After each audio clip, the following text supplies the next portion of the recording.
K. Okay. Day 11? Sure. Yes, 11. K. Gonna crack open your pale ale? I will. Today we're drinking a lovely cold can of Camden Pale. I'll try not to slip so loudly as I did on my tea. Sorry. It'll be hard though. Cheers. So there's only one shelf and one extra disc today. But 2 questions. Yeah.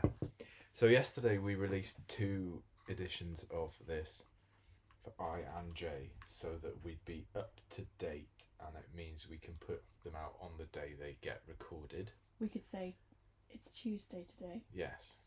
Because it is. It is Tuesday. Because we've got people, some crazy people out there are actually listening to this and have left comments, and we've had some questions, and we thought it'd be better if we could react to them in real time almost, and then respond without people having to wait days for a response. Building up to a live, maybe. Yeah, so yeah, I'm wondering, maybe we could pick a letter and do a live version with a video instead of voices, just voices.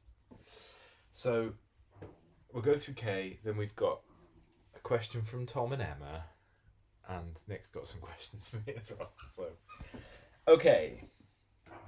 K begins with The Karate Kid, which I don't think you can really go wrong with The Karate Kid for an 80s film. It's phenomenal. And the dogs are squeaking in the background. Yeah, the dogs are in the background. A light wrestling is going on behind us. So for people who've missed dogs, they're back. So The Karate Kid, 1984. What can we say about The Karate Kid? It's wonderful. It's got an incredible soundtrack. That Bananarama song, Cruel Summer, is the sound of the 80s for me. Out in the streets and the pavements are burning. That's in Blue Crush. Dun, dun, dun, dun, dun. Is it? Is that? Are you sure that's in the Karate Kid? It's in the Karate Kid, definitely. Oh, got pummeled, didn't it? So yeah, the skeleton costumes, the fight scenes, flowers and fancy dress outfits. Yeah. The moment where it's not the crane kick that does it for me. Spoilers for the Karate Kid. The bit that makes me well up, and on occasion has made me go beyond welling up into an actual blub, is not the crane kick. It's the bit after the crane kick where Johnny says, "You're okay, LaRusso." It's enough. Thinking about it. It's the greatest sports film. It's got the perfect sport film structure. Yeah. Can't go on without crying. I mean, for most people it's the crane kick. Yeah. That's great. Yeah. But it's the bit afterwards where the bad guy... You needed the external validation from the Well, no, boy. you need the bad guy to really... Like, he's just been beaten, but then it's like, actually, I like you. Like, you've done well there. Yeah, but... That's bigger than just kicking someone in the face. It's the human element. It's not. Okay. But that's the 4K version, which is beautiful. Fantastic. Miyagi. We all wish we had Mr. Miyagi Yeah. in our lives. Yeah. Just even helping us get on with DIY. Wonderful Pat Morita. Next in the case is a DVD, and it's DVD because I don't think you can get a Blu-ray of it. In fact, I know you can't because I bought this because I couldn't get a Blu-ray of it. Which is Peter Strickland's film Catalan Varga. Looks interesting. So Peter Strickland is the director of the Barbarian Sound Studio and In Fabric that we showed last year. Yeah. Catalan Varga is his first film, and it is a revenge movie. I like a revenge movie. Set in the Carpathian Mountains. And it's great. It's well worth a watch, that one. That might even be our K when we get to the Ks. It's really good. I watched it when I was doing in the run up to In Fabric being on, because we had In Fabric as a preview, and I'd only seen Barbarian Sound Studio of Peter Strickland's films. I wanted to watch the other ones, and it's a phenomenal debut film. 2009, excellent. Next, Kubrick, well, not K for Kubrick. We've got the American Criterion edition of The Killing and Killer's Kiss, 2 early Kubricks. The Killing is a noir about a heist on a racetrack, horse racing track. It's one of the best noirs I've ever seen. Seen that one? No, I haven't seen one. So The Killing has a couple of things that are, I mean, it's great. Sterling Hayden, that we're watching that documentary about Sterling Hayden, which is phenomenal, isn't it? On Mubi. It finishes in 4 or 5 days, so get on it quick if you haven't. But put aside some time. Yeah, Pharos of Chaos, is it called? Or Pharos of Chaos, something like that. Chaos, I think. So it's Sterling Hayden as the kind of leader of it's classic heist gang. There's a whole load of them, and some are better than others at being in a heist. But The Killing is remarkable in that it is like Pulp Fiction. It's told non-chronologically. It's told with the different perspectives of different members of the gang. It's fantastic. And the Blu-ray has A Killer's Kiss on it as well, which is the film that Kubrick made the year before The Killing, which is a noir as well. It's not as good, but The Killing is amazing. The other thing that is interesting. The other thing that's kind of iconic about The Killing is the clown mask that the gang wear is the same clown mask that the Joker has in The Dark Knight, like a rubbery clown mask with a red nose on it. So Christopher Nolan obviously wanted to use the same masks for a heist. Makes sense. Thanks, Penny. She's not a big fan of that one. No, she's not. Penny, please. Thank you. So next is Kill List. An effective little thriller. It is indeed. From the director that we've mentioned a number of times here as being one that I love him as a director, but not necessarily love all his films, Ben Wheatley. I do, however, love Kill List. It really surprised me when I saw this. Being a folk horror fan, it's nice to see a modern, updated folk horror. But I think the thing that Ben Wheatley did really effectively in it is actually the stuff that's folk horror at the end, with the kind of, without giving too much away, the folk horror element is almost a little bit too on the nose. Yeah. Whereas the build up to it, where you don't know what's going on, is Yeah. excellent. Yeah. With like secret symbols and strange assassinations and stuff, is brilliant. It's got Neil Maskell in it, who's brilliant in everything he's ever in, I think, personally. And Michael Smiley from Spaced. Wheels from Spaced. It's great. Next is a lovely limited edition version of Kind Hearts and Coronets. So that's the Studio Canal version from earlier this year. Last year, 70th anniversary collector's edition, with a nice poster and a lovely book. That's the Ealing comedy with Alec Guinness playing 8 or 9 members of the same family. Male, female, different ages. Is it a bit silly? Well, it's an Ealing comedy, but Yeah. it's a masterpiece in Alec Guinnessness. And it's beautifully lovely black and white shooting. It's great. I haven't watched that version of it though. I haven't watched the remaster yet. Let's get on that. Next, after that, is a troubled film that's on DVD. We need to get an upgrade of this. Kingdom of Heaven. Seen Kingdom of Heaven? No. So, Ridley Scott. This is like Gladiator for me, in that it looks incredible, and Ridley Scott's ability to create Middle Ages, Crusade period costume and muck and buildings and make it feel like it's actually whatever years these were, 13 something, 12, 13 something, is amazing. So I've only ever seen the director's cut of this, which is pretty long, and but it doesn't feel long because it feels like it's the right length for the film. It's about 3 hours, I guess. The version that was released at the cinema was reviewed really terribly and did really badly at the cinema because there were whole characters and plots taken out of it that I can't imagine you would take out of it. It was like it was slashed by the studio and ruined.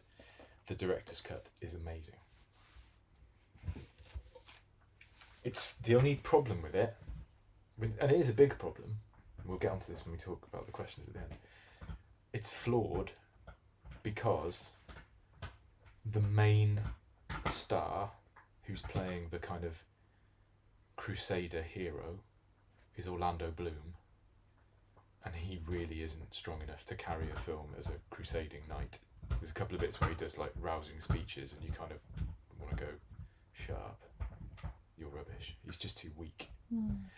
But it has got some just incredible stuff in it. Next to Kingdom of Heaven is one of my favourites, which is the original 1933 King Kong, which I think is one of the greatest special effects films of all time. Stands up. You can see where all the edges are, but it doesn't matter. There's some incredible inventive uses of split multiple layers and rear projection and animation and models, and the soundtrack's amazing, and the story of King Kong's a great little B-movie story, really. Can't go wrong with that. It's great. I was totally obsessed with the 1970s one when I was a kid. I hadn't seen this one. I was obsessed with the 70s one when it was on telly. I have since seen that one and it doesn't hold up for me at all. This one does.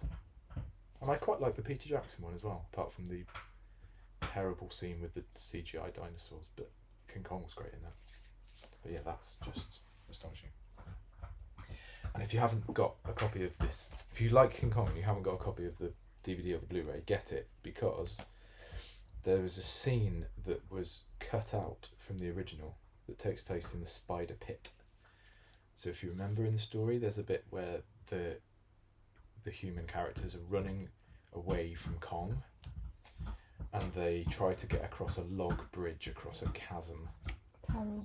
Yeah. And Kong shakes the log and they all fall off into a pit.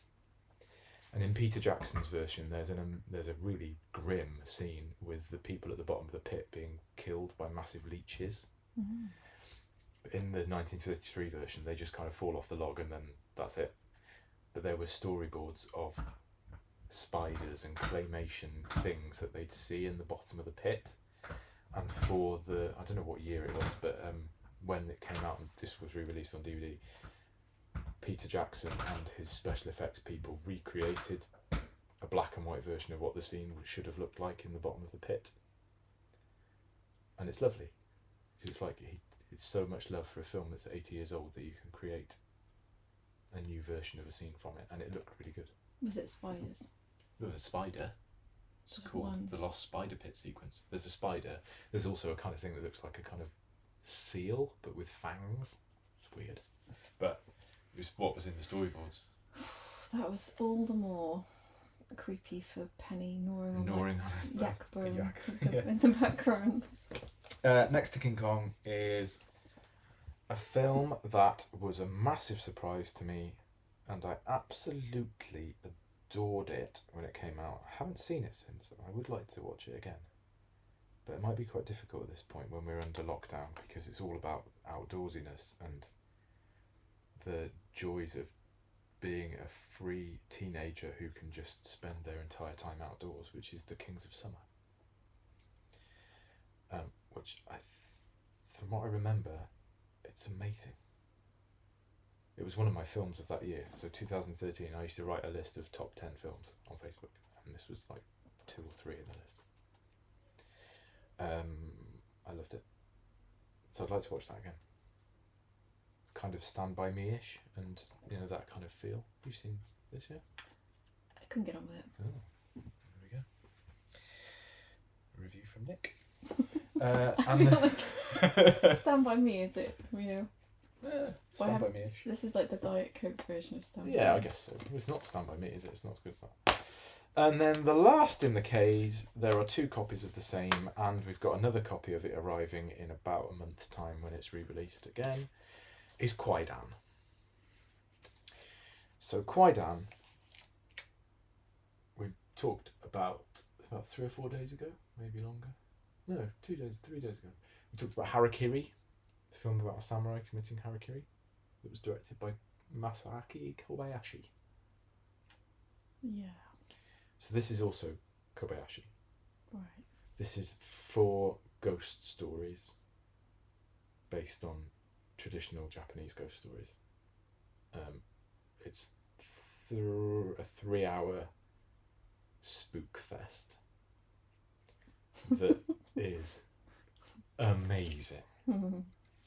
So it's got it's kind of it's got everything that, if you like Japanese ghost stories, it's got everything you want from Japanese ghost stories.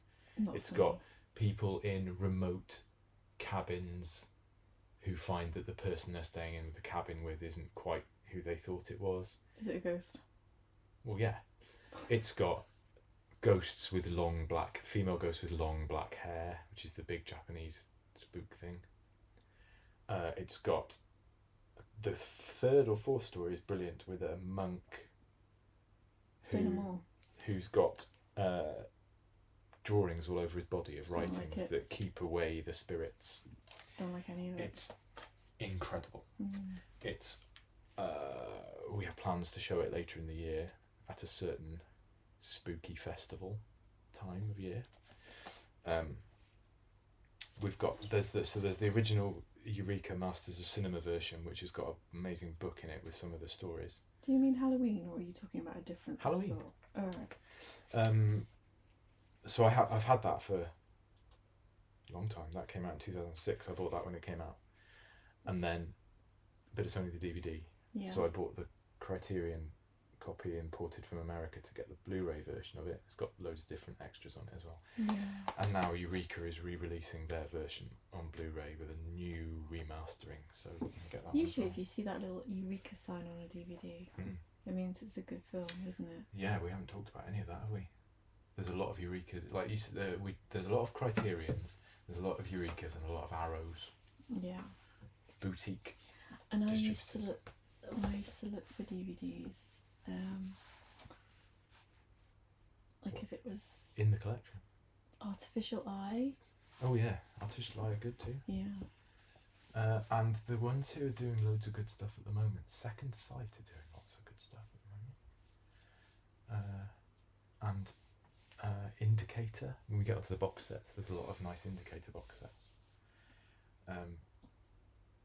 Yeah, there are some brilliant smaller boutique DVD and Blu-ray producers who will spend the time and money on restoring and producing a lovely package around a schlocky 80s horror or a little scene Japanese melodrama that none of the big studios would spend that time and effort on Jaws or Star Wars, because they're made by people. These little companies are run by people who just love those films. Yeah. And it's great because they're restoring things and making new versions of them that would have got lost otherwise. So support your independent physical media production companies. You're doing your bit, aren't you? Yeah, there's been a lot of now while we're in lockdown and there are little companies that are struggling. I've put in quite a few pre-orders, like I didn't ever used to, because when you pre-order from them, quite often you have to pay in advance. Like you pay when you pre-order rather than when it comes out.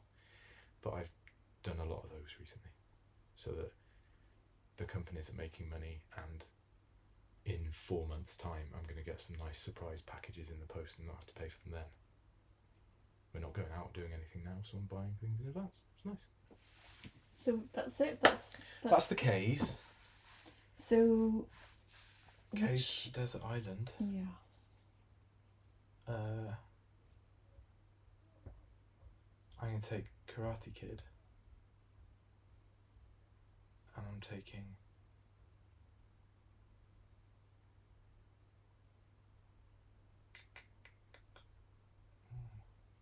tricky. I want to take 4, but I'm going to take Karate Kid, King Kong, and Kwaidan. Okay. So we have a question. Yeah, we have a question that was a comment on one of the YouTube videos, which is from Tom, I believe, which is, we'd like to know what your favourite chase scenes in movies are, please. Emma's is Point Break, smiley face. That's a great one. It is. So... It's a great question and a great It's a very... there aren't many better than that one, so it's pretty hard. So, I did have a bit of a prep for this and had to think about the ones that I like the most. Go on. So, that one in Point Break is amazing. Yeah. I haven't seen Point Break for a long time, but it's quite a memorable one, isn't it? Because it's on foot and it goes on for quite a long time. The other one that I like that's on foot is the one we mentioned previously about when we were talking about weather, which is the one in 7. Yeah. Where Brad Pitt's chasing the guy who's just shot at him and Morgan Freeman in the corridor. That's really good. And that goes on for quite a long time as well, through lots of different environments, and the shots where he goes out into the rain are amazing. Yeah. That's a phenomenal chase. Yeah. I also like another one that we've mentioned, which is the car chase in The French Connection. It's a kind of obvious one, but the special thing about the French Connection chase is that the director, William Friedkin, wanted to do something that was better than Bullet. Have you seen Bullet? Yeah. So in Bullet, it's cars chasing. So in The French Connection, and it's an amazing sequence, but in The French Connection, he decided that he wanted to step up a level from that. So in The French Connection, Popeye Doyle, who is played by Gene Hackman, is in a car, and he's chasing his enemy, who's on a subway train. But obviously in New York, there are big chunks of the subway that come out into surface, like they're on raised tracks. Yeah. So the chase is through the streets of New York with the train up above and Popeye underneath going through the legs of the train track. And there are elements of it where I believe they didn't ask for permission to film in certain places, so they didn't get real cars out of the way. It's William Friedkin. He did that stuff to Paul Linda Blair in The Exorcist. He's not worried about the safety of anybody. So there are elements of it where it's like a stunt driver driving a car very fast through real streets, and you can feel it because it feels dangerous and mad, and it's brilliant. That's a really good chase. And then the other one that popped up is the chase in The Raid 2. And thinking about it, I think it's a chase. There are cars chasing, and motorbikes, it is a chase. So in The Raid 2,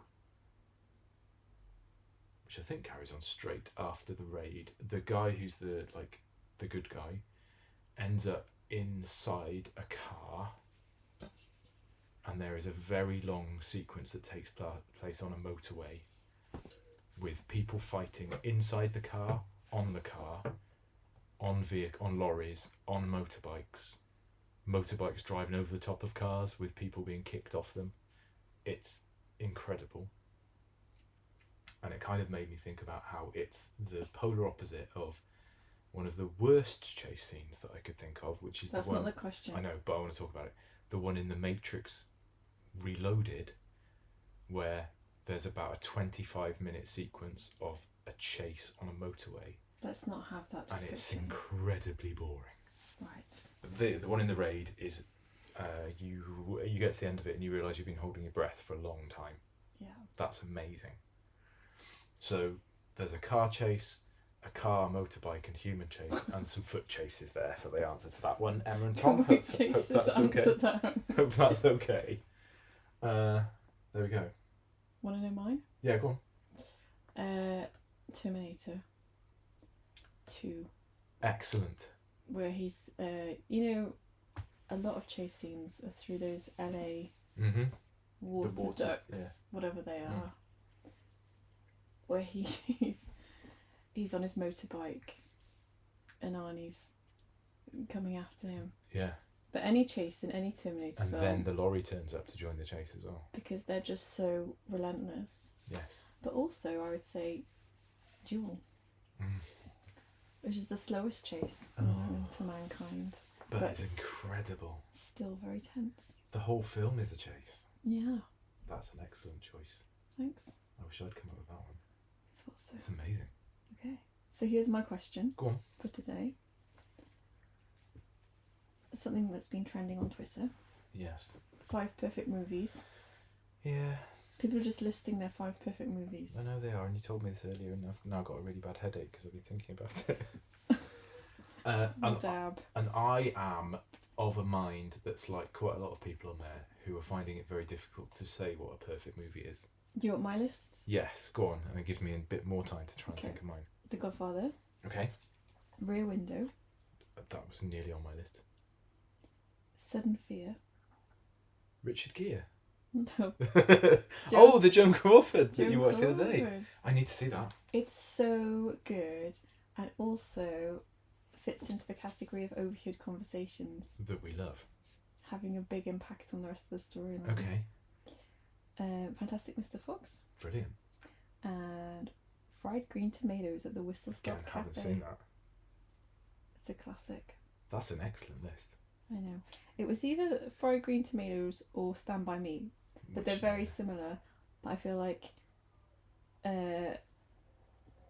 Stand By Me is kind of like it's all guys. You don't really get a lot of different perspectives, do you? No.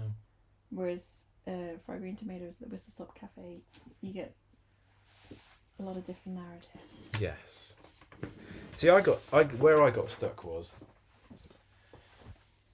that there are a lot. And I cry every time. Then that's good. Yeah. There are lots of films that I would put in the pot of doesn't put a foot wrong. I don't overthink it. I have. So there are films that I personally think are perfect. So just say those. Because say 5 of those. But I want to talk about the other ones because let's just talk about 5. I can't. So I've got a pot which I don't want to talk about, but I want to name now quickly that are films that for me personally there is not a single moment in them that I do not like. Which are? Is there 5 of them? No, there's more than 5. I've got Jaws, Ghostbusters, Jurassic Park, The Shining, as long as it's not the extended edition, Poltergeist, Raiders of the Lost Ark, Carrie, and The Thing. So those to me have nothing at all wrong in them. Mm-hmm. However, and they're like, but then the reason that I kind of denied that is because they're just my favourite films because of the things that I love. But actually, when you think about perfect films, I have a different list. Is it a list It's of got 5? more than 5 in it as well. Right. So I'm gonna have to. But I'll try and boil it down. But to start where it is, I've got Rashomon, Silence of the Lambs, The Apartment, Matter of Life and Death, Taxi Driver, The Passion of Joan of Arc, Picnic at Hanging Rock, Spirit of the Beehive. We'll take those. Good. Okay, can I mention 3 new things that I think are perfect in that I can't... They were incredible and I don't think there's anything wrong with them and I think they will become perfect classics. I'm going to say them. Say them. Portrait of a Lady on Fire. There is nothing wrong with that film. I need to see that. Shoplifters. There is nothing wrong with that film. And The Rider. There is nothing wrong with that film. They're not my favourite films, but I think they are perfect. If you're going to go for like a perfect film, those 3, The Rider, Portrait of a Lady on Fire and Shoplifters, I get if they're not your cup of tea, that's fine. But if you went to see them and they are anywhere near your cup of tea, you would find them the perfect versions of your cup of tea, if you see what I mean. Yeah. They're amazing. Excellent. But so it was really hard then to really hurt my brain to try and, I can't, The Social Network in Paris, Texas as well. I was struggling because they would be in there as well for me. It's a tough one. But I don't think any of them are perfect. Yeah. Because most things are not perfect. No. Maybe The Rider is perfect. Hot take. The Rider is incredible if you haven't seen it. It's and who's directed that? Chloe Zhao. So thanks for hurting my brain all day with that question, and I still can't come up with a list of 5. #fail. #fail. But lots of good films listed.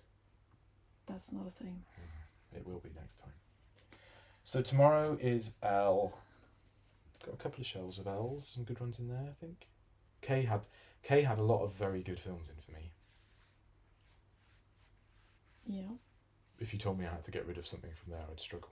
But I wouldn't. what would you get rid of? That very bad horror thing. Red horror. Kwaidan? Japanese. You haven't seen it? It's amazing. Looks terrifying. It is terrifying. But it's scary rather than gory or monstrous. It's just creepy. And that's what we like, isn't it? Good creepy horror ghost story. Yeah. We'll put it on at the cinema at Halloween. You can come and see it. Well, it's been a pleasure. It has, actually. I was dreading tonight because I've got a bad headache.